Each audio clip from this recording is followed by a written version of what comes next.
ఆధునిక భారతదేశం ఈరోజు మనం చూస్తున్న ఈ దేశం ఎలా ఏర్పడింది? ఇదేదో ఒక్కరోజులో జరిగింది కాదు. దాదాపు ఒక శతాబ్దం పాటు సాగిన సంఘర్షణలు, ఎన్నో మార్పుల తర్వాత పుట్టిన ఒక పెద్ద కథ. ఒక పెద్ద సామ్రాజ్యం, 2 కొత్త దేశాలు, కానీ 75 ఏళ్లుగా కొనసాగుతున్న ఒక సంఘర్షణ. అసలు కథ ఇదే. ఆ సామ్రాజ్యం ఎలా విడిపోయింది? ఆ విభజన గాయాలు ఈనాటికి ఎందుకు మానలేదు? ఇప్పుడు చూద్దాం. సరే, మన కథను 20వ శతాబ్దం మొదట్లో స్టార్ట్ చేద్దాం. అప్పుడు మన భారత ఉపఖండం మొత్తం బ్రిటిష్ సామ్రాజ్యం కింద ఉండేది. అప్పట్లో బ్రిటిష్ రాజంటే ఒకే రకమైన పాలన కాదు. కొన్ని ప్రాంతాల్ని వాళ్లే నేరుగా చూసుకునేవాళ్లు, మరికొన్నింటిని సంస్థానాల రాజుల ద్వారా కంట్రోల్ చేసేవాళ్లన్నమాట. ఇక మొదటి ప్రపంచ యుద్ధంలో మన భారతీయులు ఏకంగా 15 లక్షల మంది సామ్రాజ్యం కోసం పోరాడారు. కానీ వాళ్ల త్యాగాలకు తగిన గుర్తింపు రాలేదు. పైగా యుద్ధం తర్వాత పరిస్థితులు ఇంకా దారుణంగా మారాయి.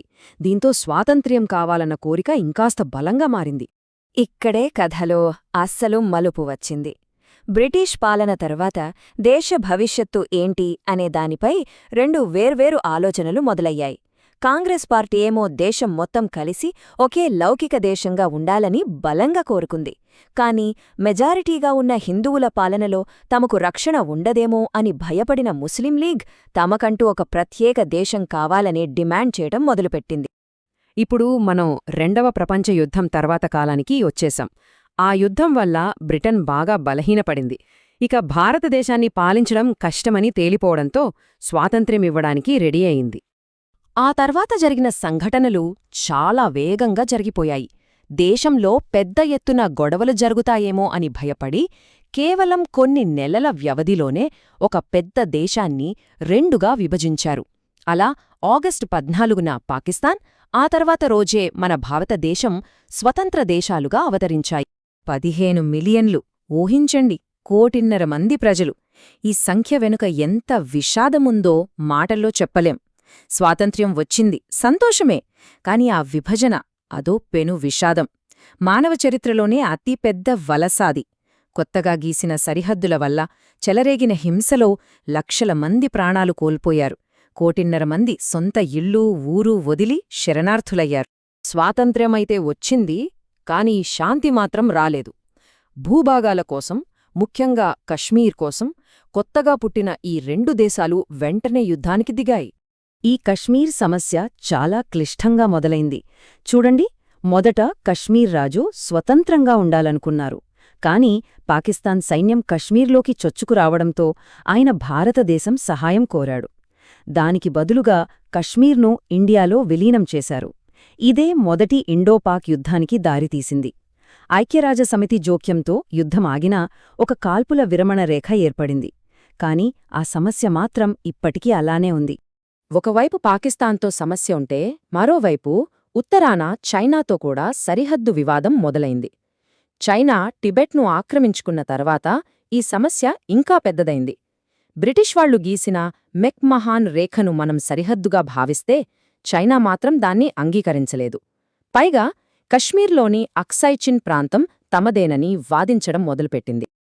ఈ వివాదమే 1962లో యుద్ధానికి కారణమైంది. ఆ యుద్ధంలో చైనా అక్సైచిన్ను తన ఆధీనంలోకి తీసుకుంది. సరిగ్గా ఈ యుద్ధం తర్వాతే పాకిస్తాన్, చైనా ఒకదానికొకటి చాలా దగ్గరయ్యాయి. ఆ తరువాత వచ్చిన దశాబ్దాల్లో కూడా పరిస్థితి ఏమీ మారలేదు. ఒకవైపు పాకిస్తాన్తో మరిన్ని యుద్ధాలు, మరోవైపు దేశం లోపల తీవ్రమైన గొడవలు జరుగుతూనే ఉన్నాయి. 60లు, 70లలో చాలా ముఖ్యమైన సంఘటనలు జరిగాయి. 1965లో కశ్మీర్ కోసం మరోసారి యుద్ధమొచ్చింది. 1971లో తూర్పు పాకిస్తాన్లో జరుగుతున్న అంతర్యుద్ధంలో మనం జోక్యం చేసుకోవడంతో బంగ్లాదేశ్ అనే కొత్త దేశం పుట్టింది. ఆ తర్వాత 1974లో మనం అణుపరీక్ష నిర్వహించడంతో భారతదేశం ప్రపంచ పటంలో ఒక అణుశక్తిగా నిలిచింది. బయటి దేశాలతోనే కాదు, దేశం లోపల కూడా కొన్ని పెద్ద సవాళ్లను ఎదుర్కోవాల్సొచ్చింది. పంజాబ్లో సిక్కుల కోసం ప్రత్యేక దేశం కావాలనే ఉద్యమం హింసాత్మకంగా మారింది. వాళ్లు స్వర్ణ దేవాలయాన్ని ఆక్రమించడంతో సైన్యం రంగంలోకి దిగింది. ఆ తర్వాత ప్రతీకారంగా ప్రధాని ఇందిరాగాంధీని హత్య చేశారు. ఆ హత్య దేశవ్యాప్తంగా పెద్ద అల్లర్లకు కారణమైంది. ఇప్పుడు మనం ఆధునిక కాలంలోకి వచ్చేశాం. ఇక్కడ అణు ఆయుధాలు రంగప్రవేశం చేయడంతో ఈ ప్రాంతంలో ఉద్రిక్తతలు మరింత ప్రమాదకరంగా మారాయి. దేశం లోపల మత ఘర్షణలు ఎప్పుడూ ఒక పెద్ద సవాలే. ముఖ్యంగా 1992లో బాబ్రీ మసీదు కూల్చివేత తర్వాత దేశంలో మతపరమైన ఉద్రిక్తతలు మళ్లీ తారాస్థాయికి చేరాయి. ఇక 1998లో మొదట మనం, ఆ తర్వాత పాకిస్తాన్ అణుపరీక్షలు చేశాయి. దాంతో ఈ ఉపఖండంలో ఉన్న వైరం ఒక్కసారిగా అణుయుగంలోకి అడుగుపెట్టింది. ఇది ఈ ప్రాంత భద్రతా సమీకరణాలనే పూర్తిగా మార్చేసింది. ఇకపై ఏ చిన్న గొడవ జరిగినా అది పెద్ద విపత్తుకు దారితీయొచ్చన్న భయం మొదలైంది. కొత్త శతాబ్దంలోకి అడుగుపెట్టినా ఉద్రిక్తతలు తగ్గలేదు. 1999లో కార్గిల్ యుద్ధం, 2008లో ముంబైపై ఉగ్రదాడులు, ఇలాంటి ఘటనలన్నీ నిరంతర సంఘర్షణలకు, అపనమ్మకానికి నిదర్శనంగా మిగిలిపోయాయి. ఇన్ని దశాబ్దాలుగా సాగుతున్న ఈ సంఘర్షణకు మూల కారణం కశ్మీర్ వివాదమే. ఇదిగో పాకిస్తాన్ అధికారికంగా చూపే మ్యాప్ ఇది. వెంటనే ఇది భారతదేశం వాదనను చూపే మ్యాప్. ఈ రెండు మ్యాప్లే ఈ సమస్య ఎంత సంక్లిష్టంగా ఉందో, దశాబ్దాలుగా దీనికి పరిష్కారం ఎందుకు దొరకడం లేదో మనకు స్పష్టంగా చూపిస్తున్నాయి. చూశారుగా, ఒక శతాబ్దపు సంఘర్షణ ఒక దేశాన్ని ప్రపంచ శక్తిగా మార్చింది. ఇన్ని యుద్ధాలు, ఇన్ని అంతర్గత పోరాటాల తర్వాత ఈరోజు భారతదేశం ఒక గ్లోబల్ పవర్గా నిలబడింది. మరి రాబోయే శతాబ్దంలో ఏం జరగబోతోంది? ఈ ప్రయాణం ఎటువైపుకు దారితీస్తోంది? ఆలోచించాల్సిన విషయమే.